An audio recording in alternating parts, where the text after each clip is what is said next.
Okay, so now we can turn to the audience Q&A portion, and we've got 2 microphones in the room. If you have a question, you simply need to raise your hand, and we'll try to get a microphone to you. So we'll start with Tom. You'll guess what the subject is, Larry. My partner in crime, Secretary Schultz, isn't with us tonight, but if he were here, he would raise the subject of a revenue-neutral carbon tax, something that we've done a fair amount of work on. Larry has done a fair amount of work on. But from a political standpoint, the merits of a revenue-neutral carbon tax, I think, are significant in comparison with what is currently being done with cap and trade. The revenue-neutral carbon tax solves one of the major problems I think that Republicans have today, which is the imposition of too much influence over how the market works.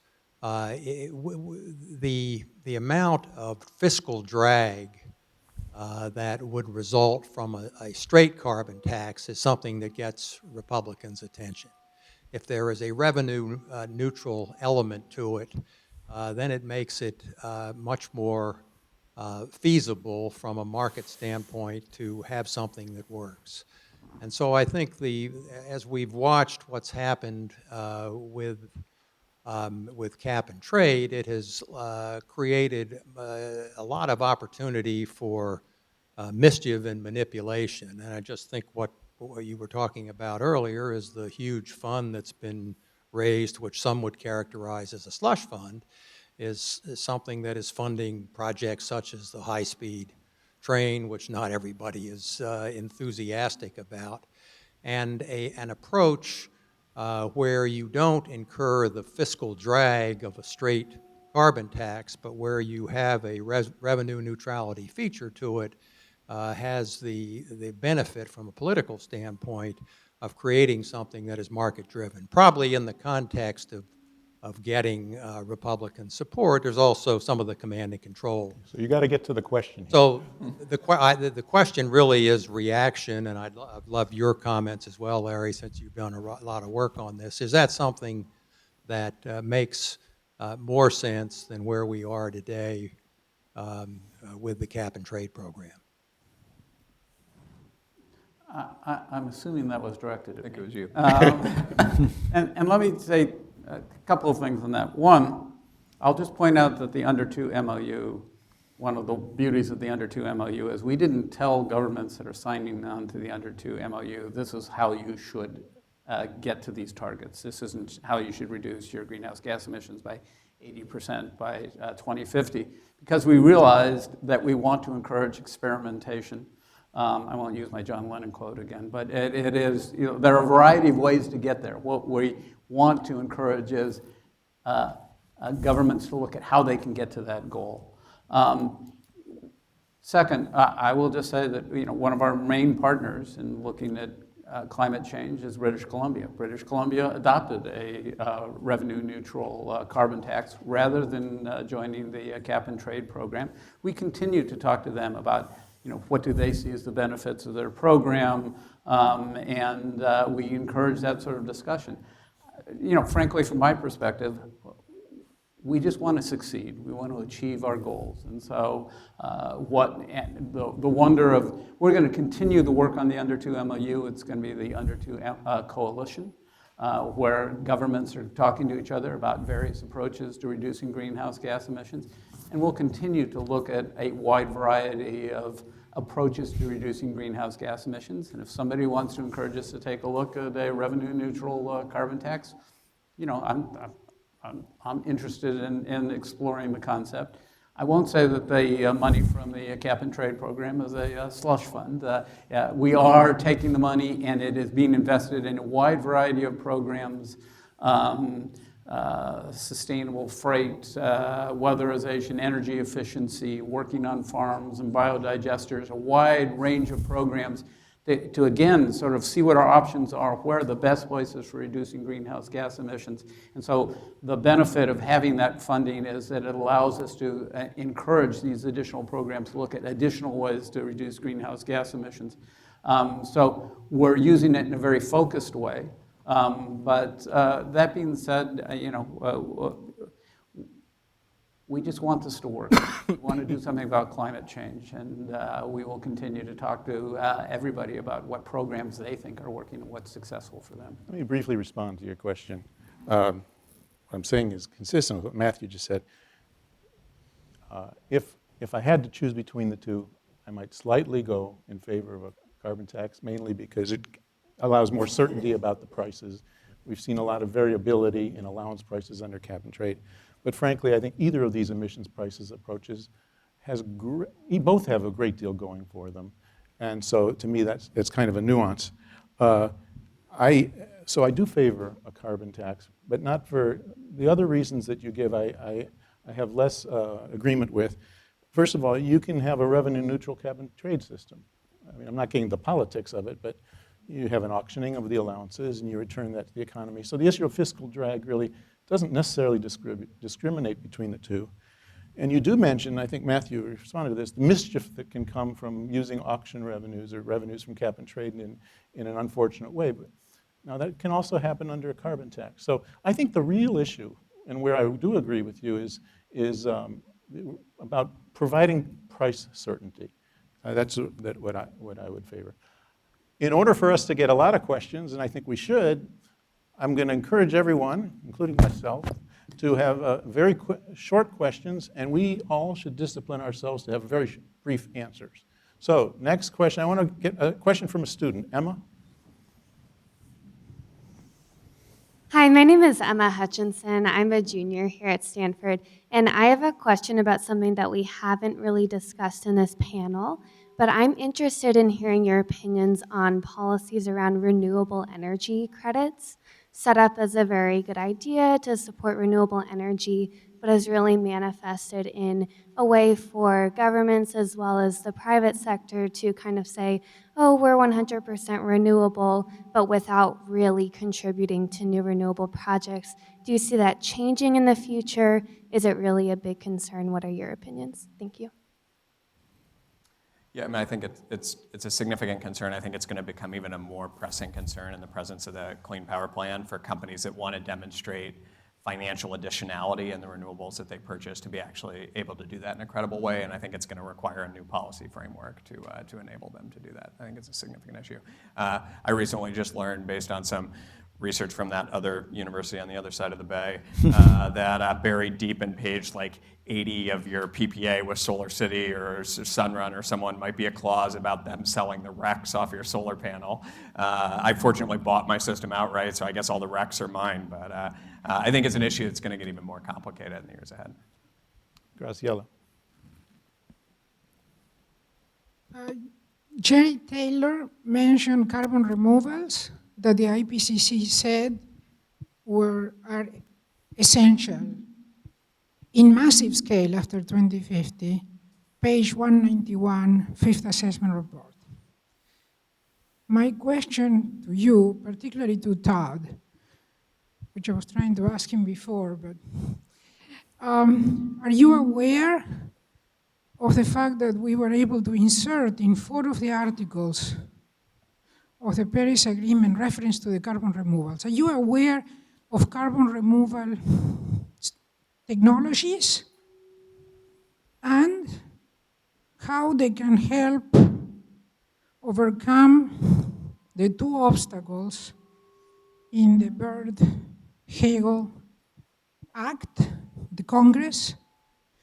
Okay, that's the question. The question is, are you aware of them? Are you aware of how they can help overcome the resistance against mandatory emission limits by making the carbon removal profitable so that it doesn't hurt the economy, for example?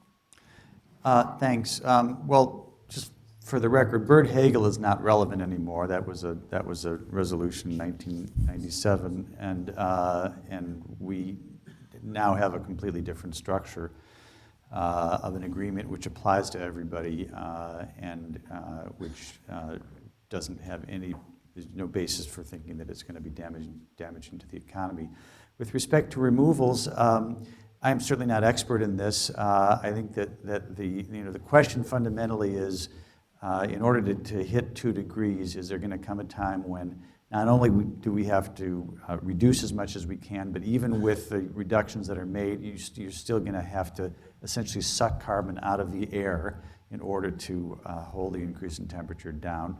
I think that there are technologies that people are working on to be able to do that. You're also going to have effective carbon capture and sequestration in order to make that work, because you pull the carbon out of the air, you've got to be able to put it someplace. So I think that we're pretty far away from being able to execute anything like that, but certainly that could be something that we need to do in the future. And in general, CCS technology is something that is important to keep developing. Can we have another question from another student in the room? Hello, I would like to put forward a question to Todd and Matthew. Actually, I'm from the 2016 Economical Statistical Department. And also, I work in China, one of the top biggest solar company.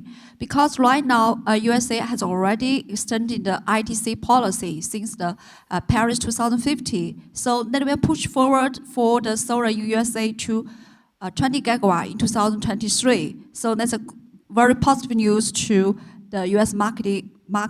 But my question is, since China will have annually 20 gigawatt till 150 gigawatt to 2015. So it's possible there's some cooperation between China and the USA, because China has policy like the ITC extension and net metering for residential project.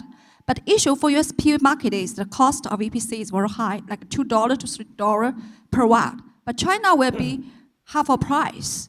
But the USA has very beneficiaries. You have very good financial mechanism, has Can you very focus on the cheap question, financial please? cost. So is there possible some like a cooperation between US and China for the next climate change policy for US PV market to reach 20 gigawatt in 2020? Thank you.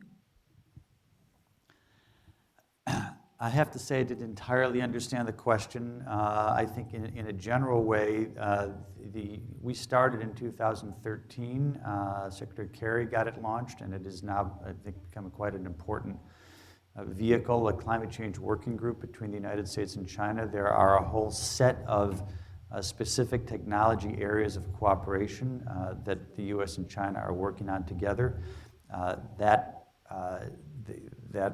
working group meets on a regular basis and essentially announces the next steps in terms of cooperation each year at what's called the Strategic and Economic Dialogue between the U.S. and China, which alternates year to year between Beijing and Washington. So I think that in areas of technology, I'm not sure if you were asking about CCS technology or something different. There is actually CCS cooperation as part of that climate change working group, but as to a more specific, if there's a more specific technology you were asking about, I'm sorry, I didn't entirely catch it. I'll just add that California has MOUs with the National Development and Reform Commission, with Shenzhen, with the Beijing Environmental Protection Bureau, with Sichuan Province, Guangdong. There are a number of MOUs that we have with Chinese, both at the national level and at the subnational level, and all of them call for information exchanges and working cooperatively on certain projects. I know that Bob Weisenmiller, the chair of our Energy Commission, has been to China several times to talk about technology exchanges, and we've had representatives at the Low Carbon Day in China and each of the last 3 years. And so there's a great deal of cooperation that is going on with China right now, and it's technological exchange. And we always talk about the fact that it's technological exchange between governments, and also if we can arrange for an exchange of information between Chinese companies and California companies, we're interested in pursuing that as well. Jim Sweeney. I'll reverse the order of the question. I'm going to ask the question and give the preamble afterwards. And I'm going to direct it No preamble. to Jerry, with whom I had a great conversation at dinner. The question is, why can't you be more aggressive in defending what the private sector is doing? Now, that's the question. The preamble, Briefly. private sector. Airlines since 1970 have cut in half the fuel use per seat mile, cut in 4 the fuel use per passenger mile, not because of government regulation, but pure profit motive. The industrial sector has flattened out in their use of energy since 1973, even though industrial productivity has grown. About half of its energy efficiency in the industrial sector, and it's not government doing it, it's private motivations of profit. So the answer is, why aren't you defending the private sector more fully? Because all of those efforts, as laudatory as they are, as meaningful as they have been, and you're absolutely correct about all the gains that have been accomplished, and you're absolutely right to think the corporations don't do themselves any service or their stockholders any service by wasting cash and by wasting resources. All that's true, and that all leads towards the greatest efficiency and resource use that they can possibly achieve, because that's how you make a profit. That having all been said, all of that is not going to get global greenhouse gas emissions to 0 by 2050 absent policy intervention. I think that there is far too often a lot of happy, pleasant talk about resolutions and goals. And look, let's face it, on New Year's Eve, if you make a resolution to lose weight, you're more likely to hit it than if you don't.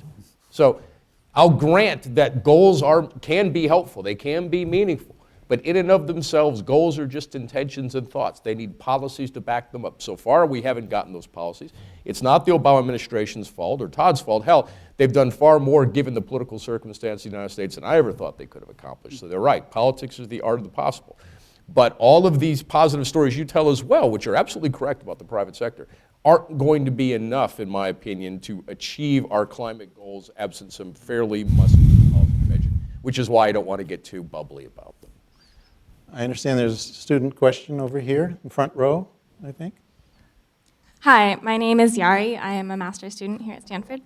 Finance has come up a few times, and I'm wondering what concrete steps need to be taken to scale up finance for emissions reductions, as well as both adaptation and loss and damages, taking into account issues of both additionality and predictability in a way that builds capacity and gives autonomy to climate vulnerable nations with regard to their climate programs. Thank you.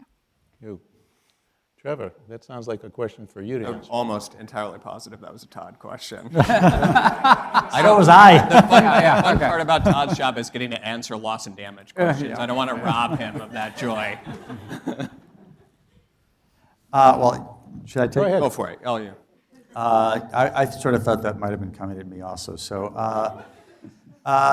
look, there has been a very significant increase in climate finance over the last number of years. We go back to 2009 when, with President Obama in the room at the last day of Copenhagen, when essentially developed countries made a pledge to mobilize $100 billion a year collectively by 2020 from all sources, public, private, carbon markets, any possible source.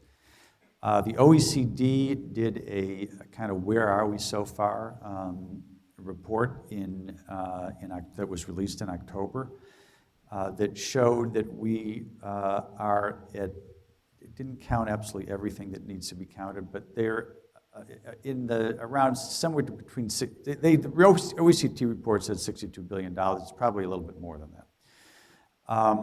That's from bilateral sources. That's from the World Bank, the other multilateral development banks, and so forth.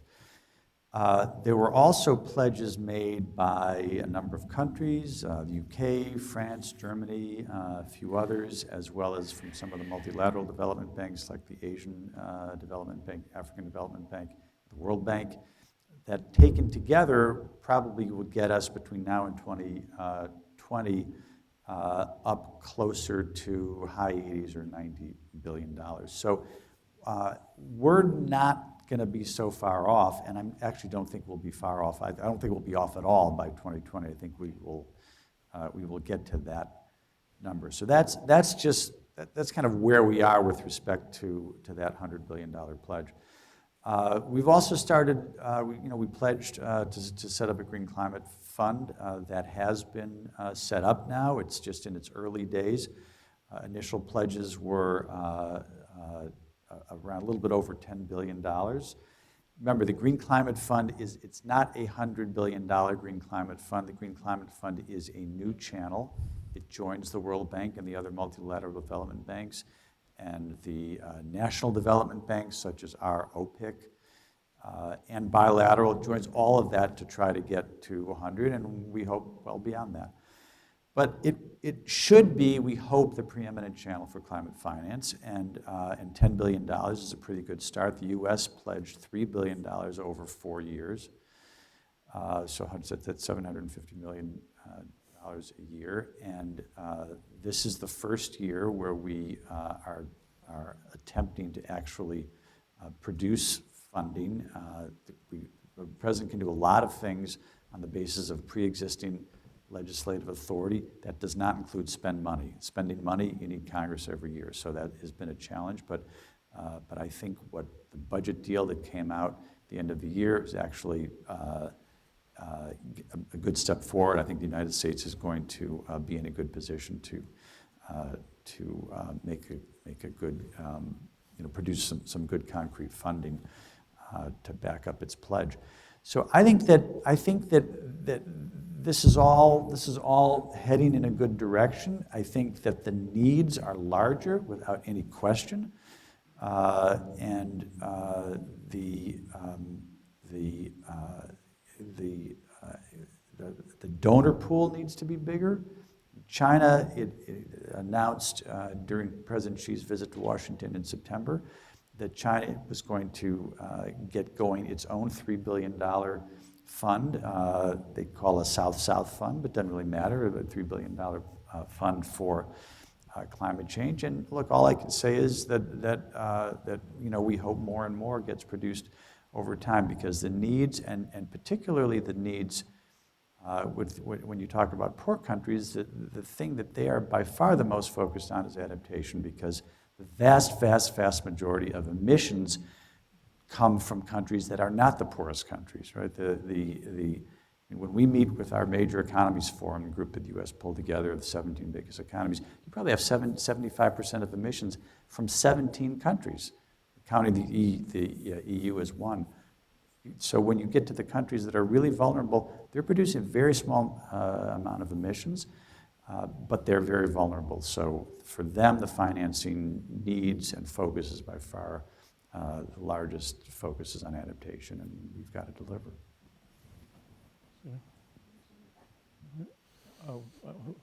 Ken? Hello. Hello, my name is Maria Dora, and I'm a junior at Stanford. We've seen that climate change is very much a people issue. I worked on the Affordable Housing and Sustainable Communities program with the state a few years ago, and there was a specific disadvantaged communities component. And I was wondering, how do you think we can better incentivize projects with high environmental justice co-benefits through some national agreements such as the Under 2 MOU, C40 cities, or other things like this? Thank you. Well, I will say that you're right. We focus an awful lot on making sure that we're helping disadvantaged communities in California. And in fact, 25% of the funds that come out of the cap and trade program have to benefit disadvantaged communities as they're identified by Cal EPA. And we see that as a floor, it's not a ceiling. And so we've designed a number of programs to improve energy efficiency, to improve transportation in disadvantaged communities. We're looking at how we can improve the health in those communities by having urban forests, for example. So there are a number of programs that we've designed in California to help disadvantaged communities to make sure that nobody is being left behind by these programs. And then it is a question of we've been discussing those programs and what we're doing with those programs with the other subnationals and national governments that are working with us on the Under 2 MOU. The whole question of investment in forests and dealing with carbon sequestration in forests in other countries is an issue that we're looking at right now. We've realized that we need to know more about our forests here in California. So actually, we've been learning from our discussions with Brazil about what Brazil is doing on its program. And we see that as an area that we can continue to work with other countries as time goes on. And there will be co-benefits to helping disadvantaged communities in those countries as well. So it's definitely an issue on the agenda that we will continue to talk about. But we're learning an awful lot just by what we're doing here in California and trying to focus our funding here in California. Ken Arrow. Kenneth Arrow. I'd like to, every example of international cooperation has to be institutionalized. An international agency is created, the World Trade Organization, or to something a little closer to the problems here, the International Atomic Energy Agency. In other words, you have to have a group which, if it can, that checks, or at least gets information, the extent to which there is compliance with the agreements, gathers data to point out that maybe problems have arisen, let's say sea level rises or something like that, which may alter our previous views as to what is necessary, up or down, as the case may be, provide expert assistance on particular policies and how they've worked out, and so forth. Has there been any thought for the creation of an international climate agency to make this cooperation embodied in the Paris agreements and hopefully in better ones to come viable? Because without it, there has to be something of this kind created. Well, so there actually is an agency. It has an odd name, and so it can be confusing about its existence because the name is the same name as the original underlying treaty. So the treaty from 1992 is the UN Framework Convention on Climate Change, and the body is the UN Framework Convention on Climate Change. And there's a secretariat in Bonn. There's actually several hundred people work there. There's an executive secretary. So that exists. So that I think is the most important agency that exists along the lines of what you're talking about. The other body that exists, it's a sort of separate UN body, but it's also important, is the IPCC, which is the scientific body, the Intergovernmental Panel on Climate Change. But what you're talking about, which has to do with ongoing kind of the body that receives the reports from countries about what they're doing, that puts together the expert panels to examine what countries are doing, that does all sorts of quantitative work and ministerial work. That's the UNFCCC. I'll just add, one, it's been an interesting experience being secretary because I was just an attorney minding my own business, doing litigation in the Attorney General's office, and now I find myself in this international world. But we have worked with a group called the Climate Group, which is a collaboration of subnational governments who have come up with a uniform approach to a protocol for monitoring, reporting, and verifying greenhouse gas emissions and greenhouse gas emission reductions. And so we're all working together so that we can exchange information, but use the same standards and the same approaches. And we're interested in trying to expand that. We've also been working with the Climate Group, and perhaps we'll use them as a secretariat for the Under 2 Coalition. To, again, continue this discussion. And what we're looking at is there some way that we can develop a connection with the UNFCCC so that we can work with them, provide them with information on what's going on at the subnational level, and provide a forum that is affiliated with the UN, not part of the UN framework, but affiliated with it in some respect, that would give us an opportunity to have discussions on these questions of how do you make sure that there are emissions? How do you report those emissions reduction? How do you verify and make sure that the information that's coming in is accurate? So we're working with that concept right now. And we're also working on another concept, which we call the Zero Emission Vehicle Alliance, which will be a coalition of countries, subnationals that are interested in promoting zero-emission vehicles. So we can trade information on how do you provide incentives, how do you provide funding for infrastructure, and we're looking at how we can provide an organization that can continue to have that sort of dialogue on a continuing basis. If I can, I think Professor Earle's point is exactly correct, and I don't think these other examples really get at it. The point being is when you have an international agreement to follow rules, you need a club to enforce the rules. And under that regime, we know if an arrangement is serious, we know if an agreement is serious, if there's some sort of joint agreement to enforce rules and to police members. The WTO does that. The idea that it's impossible to imagine a world in which agreements could have some sort of course, no one's going to put anybody into WTO jail, but there are consequences if you violate WTO rules. You might be kicked out of the club. That has consequences. That's a real agreement with real incentives for organizations to police themselves and to participate. It's a pretty good indicator of whether there's a serious club arrangement here and joint agreement if you have that sort of institution. I think the professor is exactly right. Information sharing, the rest of it, is not exactly what we're talking about here. There's a ton of that. But you can tell if an organization is serious by the fact is that does it begin to look something like the WTO. That's serious. Anything short of that, I think, is kind of neither here nor there. Which took about 50 years to develop. Long time. Working off the GATT for a long time, which was not meaningless, but not as strong as the WTO. I'm afraid we've run out of time for what's been a very stimulating evening.